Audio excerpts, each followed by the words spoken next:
เบาตัวดีหายแซ่บหายซอยข้าเจ้ามาเจือแหมแล้วไปแต่งกับแมวไปอยู่ปลายดอย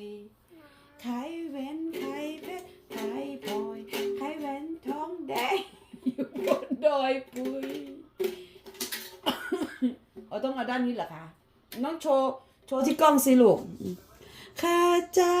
เป็นสาวโอเคอีโอเค